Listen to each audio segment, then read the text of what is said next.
Hi guys, good evening all of you. आज हम इस वीडियो में UP TET C TET math की एक ट्रिक लेके आए हैं, जिस ट्रिक पर लगभग परीक्षाओं में 1 से 2 प्रश्न हर वर्ष पूछे जाते हैं। तो चलते हैं और उस ट्रिक को आपको बताएंगे और उस ट्रिक पर आधारित प्रश्नों को भी कराएंगे, और जो आपकी पिछली परीक्षाओं में जो प्रश्न आए हुए हैं इस ट्रिक पर आधारित उन प्रश्नों को भी हम यहाँ कराएंगे। चलते हैं, वीडियो शुरू करते हैं। जैसा कि आप देख पा रहे हैं, इससे पहले मैंने 2 ट्रिक करा दी हैं आपको, ये तीसरी ट्रिक है। अगर 2 ट्रिक आपको देखनी है, उसका वीडियो देखना है, तो मैं डिस्क्रिप्शन बॉक्स में इसका लिंक दे दूंगा, जहां से आप उसे देख पाएंगे। ट्रिक क्या है? यदि किसी माप में A% की वृद्धि तथा B% की वृद्धि या कमी, दोनों हो सकता है, वो A% की वृद्धि करे या कमी करे, बस आपको वृद्धि के लिए क्या लेना है, प्लस चिन्ह लेना है, और कमी के लिए माइनस चिन्ह लेना है उस क्वांटिटी के लिए, ठीक है। तो उस पूरी माप में जो परिवर्तन आएगा वो क्या आएगा, A+B प्लस AB/100। ये इसका ट्रिक है। चलते हैं, वीडियो शुरू करते हैं। और पहला प्रश्न आपके सामने, राधिका ने 2,50,000 रुपये में एक कार खरीदी, अगले वर्ष उसकी कीमत 10% गिर गई। 10% गिरने का मतलब हो 10% उसकी कीमत कम हो गई।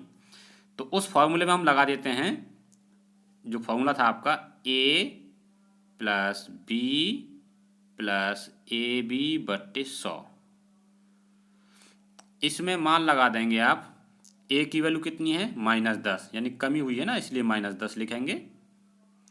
और B की वैल्यू कितनी है, अगले वर्ष इसकी कीमत 12% गिर जाती है, तो इसे भी हम माइनस में ले लेंगे, -12 प्लस पहली संख्या गुणा दूसरी संख्या, माइनस इसलिए ले रहे हैं क्योंकि वो उसका रेट कम हुआ है, इसलिए रेट में कमी हुई है। तो 0 से 0 काट दो, माइनस से माइनस काट दो। अब 10 का भाग 12 में देंगे तो 1.2 आएगा। इन दोनों को जोड़िए पहले आप, मुझे दोनों माइनस के हैं, समान चिन्ह दोनों का, तो दोनों को जोड़ देंगे, ये माइनस का 22 हो जाएगा, और प्लस का, इसमें 10 का भाग करेंगे 12 में तो 1.2 आएगा। अब आप यहाँ देख रहे होंगे, एक संख्या प्लस की और एक माइनस की है, तो बड़ी संख्या में से छोटी संख्या घटा करके बड़ी संख्या का चिन्ह लगा देते हैं, तो ये बनेगा 20.8। तो ट्रिक आपके समझ में आ गई होगी कि इस तरह से प्रश्न कोई बनता है तो आप उसमें ये फॉर्मूला लगा करके हल कर लेंगे। 20.8 इसका आंसर आ जाएगा। अब यहाँ देखो, उन्होंने इस तरह से प्रश्न बनाया है। अगर मैं यहीं इस प्रश्न को बदल दूं कि एक आयत की लंबाई में 10% की कमी कर दी और चौड़ाई में 20% की कमी कर दी, तो उसके क्षेत्रफल में कितना परिवर्तन आएगा। सेम सॉल्यूशन रहेगा, सेम आंसर रहेगा, कोई परिवर्तन नहीं आएगा। इसी प्रकार से मैं इसको अलग और प्रश्न बनाना चाहूँ कि एक घनाभ की लंबाई में इतने % की कमी कर दी और उसकी चौड़ाई में इतने % की कमी कर दी, तो घनाभ के संपूर्ण क्षेत्रफल में कितना परिवर्तन आएगा। सेम सॉल्यूशन रहेगा, सेम आंसर रहेगा। तो ये बात समझ में आ गई होगी आपके कि इस ट्रिक पे आप सवाल जितने चाहो बनाना चाहो, घन पे, अगर यहाँ देखो घन भी अगर कह दे, अगर मान ली घन रहेगा तो घन में तो केवल लंबाई चौड़ाई ऊंचाई सेम रहती है, तो उसमें अगर बना देंगे फॉर्मूला तो उससे में भी ये काम कर जाएगा। जिसमें लगाना चाहो, वर्ग है, वृत्त है, आयत है, घन है, घनाभ है, इन सब पे ये काम करेगी ट्रिक आपकी। जैसे देखिए, उन्होंने एक प्रश्न और दिया, यदि किसी आयताकार भूखंड की लंबाई और चौड़ाई में क्रमशः 50 और 20% की वृद्धि की जा रही है, तो वृद्धि के लिए आप क्या लेते हैं, प्लस लेते हैं। तो आप 50 को प्लस में लेंगे, 20 को भी प्लस में लेंगे, और 50 गुणा 20 लिखेंगे यहाँ बट्टे 100।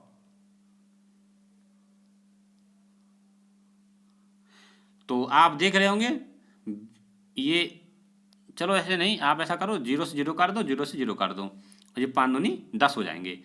20 और 50 को जोड़ेंगे तो 70, और ये आपका 5 दूनी 10 हुए थे इधर, 70 और 10 कितना होता है, 80। तो 80% उसका क्षेत्रफल बढ़ जाएगा। अगर यहाँ परसेंट में ऑप्शन दिए होते तो 80% देख करके उसमें 80% आप टिक कर देते, लेकिन यहाँ कहा है कि कितने गुना बढ़ जाएगा। अब मान लो आपका जो है आंसर आया 80% में आया, और 100% से हम ऐसे हल करते हैं, तो 100 का इसमें भाग कर देंगे तो हम निकालेंगे ये कितने गुना वृद्धि हुई है।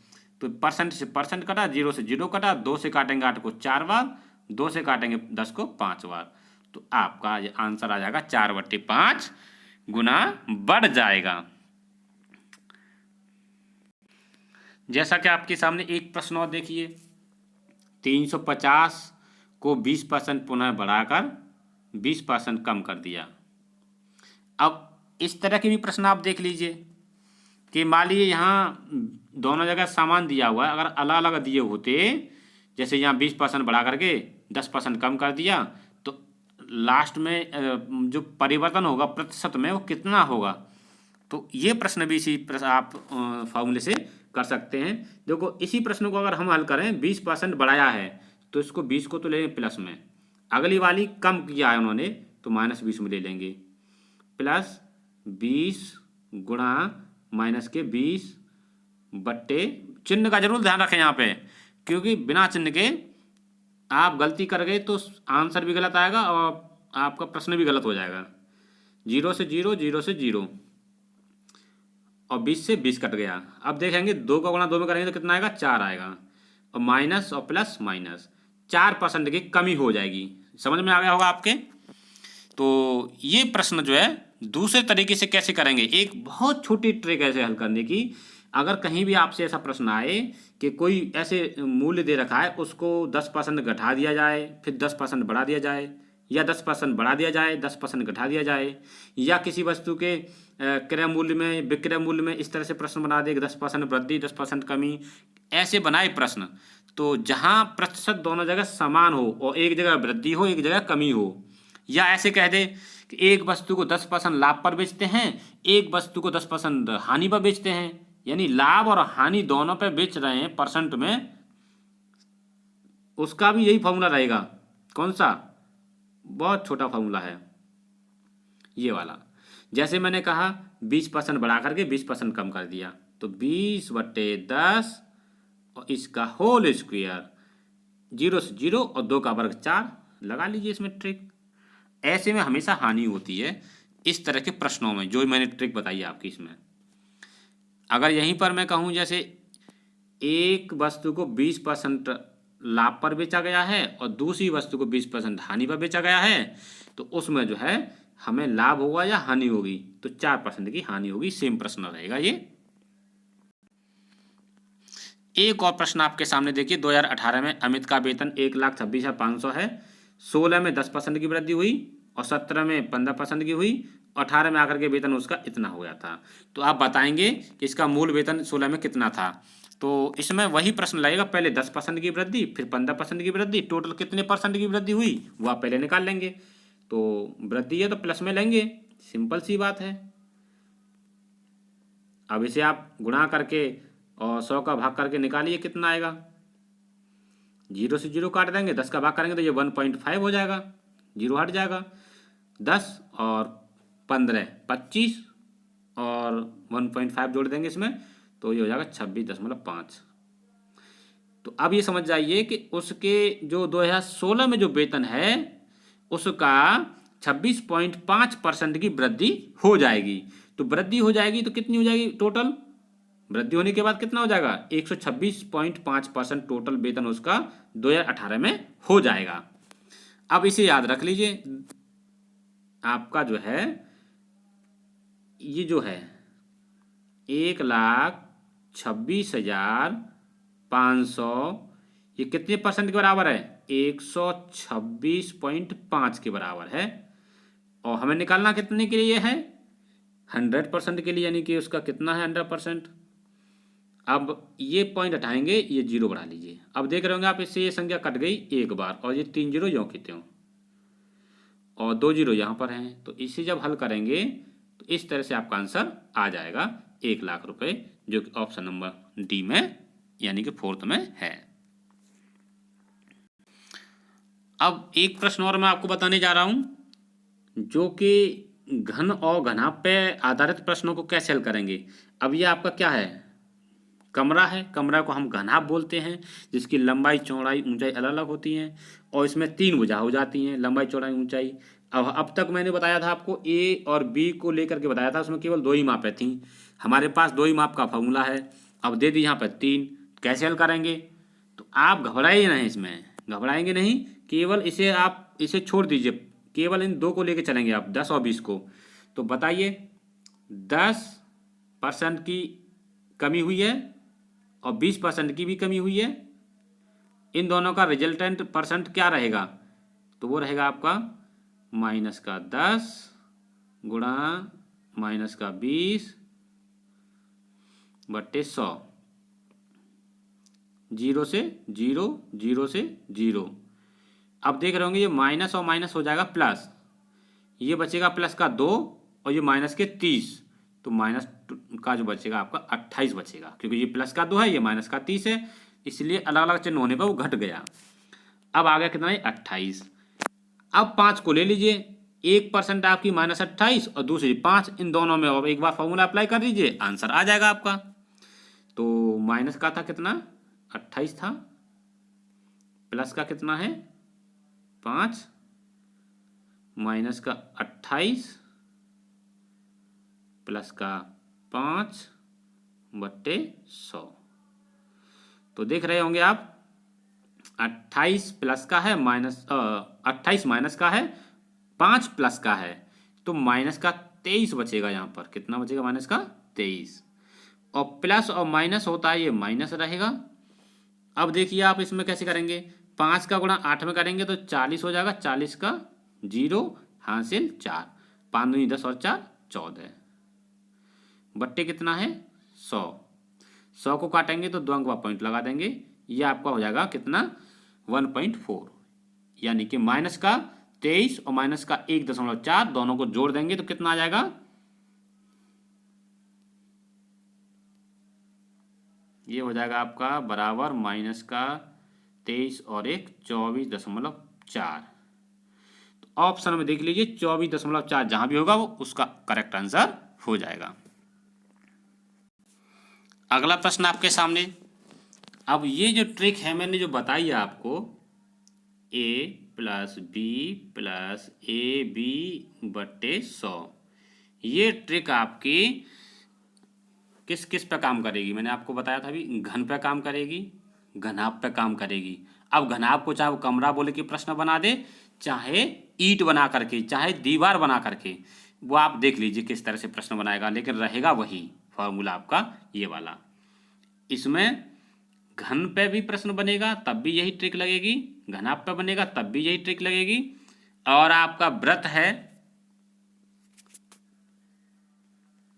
चाहे तो आपका आयत हो, चाहे आपका वर्ग हो, चाहे आपका व्रत हो, चाहे आपका गोला हो, और घन हो, घनाभ हो, ईंट, दीवार, कमरा, इन सब पे ये ट्रिक काम करेगी। इसलिए मैंने आपको बोला कि इस ट्रिक को अच्छे से पढ़ लीजिए, इस ट्रिक पर एक प्रश्न आपको मिल जाएगा। कभी कभी कहता है ईंट पे प्रश्न बना देगा, कभी दीवार पे, कभी कमरे पे, वो उसका लैंग्वेज है, कैसे भी प्रश्न बनाए, लेकिन आपको उसका पकड़ करनी है कि प्रश्न कहाँ से बनाया उसने, उसका आंसर आप कैसे देंगे। तो देखिए उन्होंने एक वर्ग की भुजा में 10% की वृद्धि की है, तो जो वर्ग है नया वाला, उसके क्षेत्रफल में कितना प्रतिशत अंतर आएगा, तो कुछ नहीं, वही फॉर्मूला आपका a + a, क्योंकि वर्ग है ना, वर्ग की भुजा समान रहेगी, लंबाई और चौड़ाई दोनों सेम रहती है ना, इसलिए a + a और a गुणा a बट्टे 100। इस ट्रिक का जो नया रूप बन गया आपके लिए वो बन जाएगा 2a + a² बट्टे 100। इस तरह से भी आप इस ट्रिक को ले सकते हैं अपने समझ में, नहीं तो आप इसी में लगा दीजिए, कोई दिक्कत नहीं, a का मान 10 लगा दीजिए, b का भी मान 10 लगा दीजिए और हल कर लीजिए उसे। अगर मान लीजिए आप a और b में रखते हैं, ये प्लस का है, वृद्धि की गई है, इसलिए आप क्या करेंगे 10 लगाएंगे, b का मान भी 10 लगाएंगे प्लस में, और a का मान 10 गुणा b का मान 10 बट्टे 100। इससे से काट देंगे 10 और 10 20, और ये एक बार कटेगा 20 और 1 21%। तो आंसर क्या आया 21%। तो अब आप समझ गए होंगे इस ट्रिक पे कितने प्रश्न बनेंगे और कितने टाइप के मैंने आपको प्रश्न हल करा दिए। तो वो आप अच्छे से इस वीडियो को एक बार देखिए, 2 बार देखिए, क्योंकि इस वीडियो से आपको 100% आपकी परीक्षा में 1-2 प्रश्न मिलेगा। तो आप वीडियो में कमेंट करके जरूर बताइए मुझे कि अगर आने वाले प्रश्न मैंने आपके सामने रख रहा हूँ, देखो ये प्रश्न है आपके सामने, इसका आप कमेंट बॉक्स में मुझे आंसर दीजिए कि इसका आंसर कितना आएगा। और एक प्रश्न आपके लिए ये है, इस प्रश्न का भी आंसर हमें देंगे आप कमेंट बॉक्स में कितना आएगा। और एक प्रश्न ये है, इसका आंसर कितना आएगा। ये प्रश्न एक ही ट्रिक पर आधारित हैं। इन ट्रिक पे आप इनका सॉल्यूशन करके और जो आंसर आए आपका, जिस जो ऑप्शन सही हो इसका, आप कमेंट बॉक्स में आंसर जरूर दीजिए इसका। तो ये थी आज की ट्रिक, इसे आप नोट डाउन कर लीजिए, याद कर लीजिए और इस पर आधारित प्रश्नों को रिवीजन में अच्छे से ले आइए, जिससे कि आपकी परीक्षा नज़दीक है और आप इन ऐसे प्रश्नों को हल कर लेंगे तो आपका 1-2 प्रश्न आराम से परीक्षा के लिए तैयार हो जाएगा। ये 100% इस पर आधारित एक प्रश्न पूछा जाता है इस ट्रिक पर। और ऐसी ही ट्रिक आप चाहते हैं कि इसी प्रकार के प्रश्न आपके सामने मैं बनाकर लाऊं, तो मुझे कमेंट बॉक्स में ज़रूर बताइए कि आपको ऐसी ट्रिक अच्छी लगी या नहीं। और वीडियो अच्छा लगा हो तो वीडियो को लाइक अवश्य कीजिए और अपने मित्रों में ज़रूर शेयर कर दीजिए जो यूपी टेट की परीक्षाओं में बैठने वाले हैं, क्योंकि इसमें से प्रश्न अवश्य आएगा तो उनका भी 1-2 नंबर पक्का हो जाएगा इस ट्रिक से। इससे पहले मैंने 2 वीडियो बना दी हैं, उनको भी आप देख लीजिए, उससे भी आपका 1-2 नंबर का मिल जाएगा। यानी कि प्रत्येक वीडियो से आपको एक एक क्वेश्चन जरूर मिलना है। एक क्वेश्चन मिले, 2 मिले, आपको एक से अधिक मिल जाए तो आपका लक है, अच्छी बात है, लेकिन एक प्रश्न एक वीडियो से जरूर मिलेगा। ऐसी मैं वीडियो बना रहा हूँ कि हर वीडियो से यूपी टेट में कम से कम 1 या 2 क्वेश्चन जरूर मिलेगा आपको। ये श्रृंखला मेरी जारी रहेगी और ऐसी वीडियो आगे पाने के लिए हमारे चैनल को जरूर सब्सक्राइब कर लीजिए, जिससे कि जैसे ही मैं वीडियो अपलोड करूं तो आपके पास एक नोटिफिकेशन पहुंच जाएगा, तो आप उसे सबसे पहले देख पाएँ। मिलते हैं अगली वीडियो में। Thanks for watching this video.